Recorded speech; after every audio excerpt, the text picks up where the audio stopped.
Assalamualaikum warahmatullahi wabarakatuh. Hai adik-adik, kembali lagi bersama kakak Sri Yulan Isa. Dan kakak ingin membimbing adik-adik dalam pembelajaran hari ini. Mari kita mulai perjalanan pengetahuan kita dengan pikiran terbuka dan rasa ingin tahu yang tinggi. Silahkan siapkan buku catatan Anda, karena kita akan menjelajahi topik yang sangat menarik. Tanpa berlama-lama lagi, mari kita mulai. Hai adik-adik, kembali lagi bersama kakak di pembelajaran ilmu pengetahuan alam kelas 7.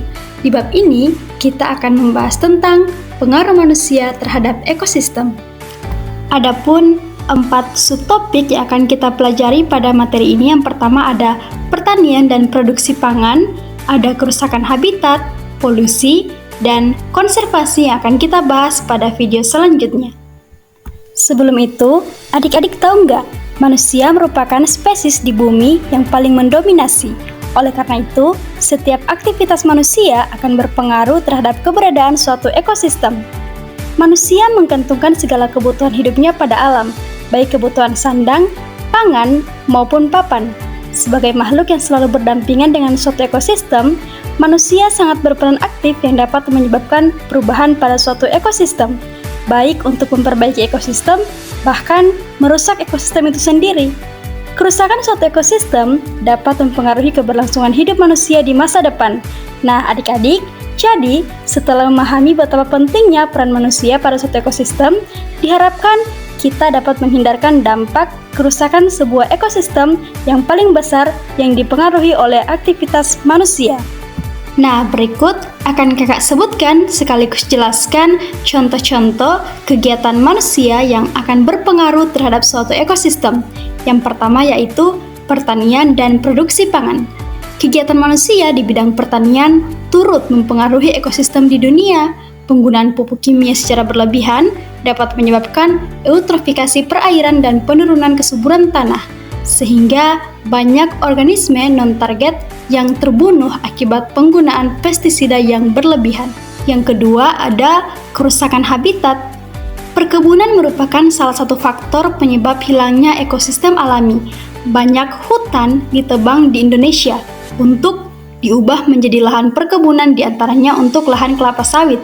Dampaknya banyak jenis tumbuhan dan hewan yang terancam punah akibat kehilangan habitatnya. Alih fungsi lahan lainnya seperti pertambangan dan pembuatan pemukiman turut serta menyebabkan kerusakan habitat. Nah, selain itu ada pula polusi. Polusi adalah masuknya zat-zat beracun ke dalam lingkungan sehingga mengganggu keseimbangan lingkungan alamiah. Kerusakan lingkungan akibat pencemaran atau polusi terjadi di mana-mana yang berdampak pada menurunnya kemampuan lingkungan untuk memenuhi kebutuhan manusia. Nah, contoh yang terakhir ini merupakan salah satu aktivitas manusia yang memberikan dampak yang baik bagi ekosistem, yaitu konservasi.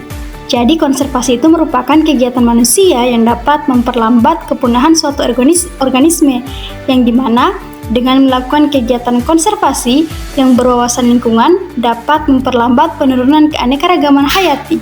Beberapa kegiatan konservasi yang dapat dilakukan itu antaranya seperti penggunaan energi alternatif, daur ulang sampah, bahkan pengelolaan limbah dan penghijauan.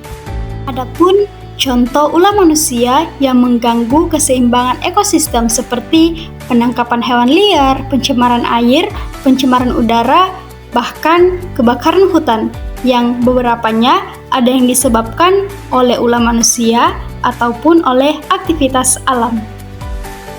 Nah, adik-adik, sampai di situ dulu ya pembahasan kita tentang pengaruh manusia terhadap ekosistem yang akan berkembang pada video pembelajaran selanjutnya pada materi konservasi. Jangan lupa tonton video selanjutnya ya.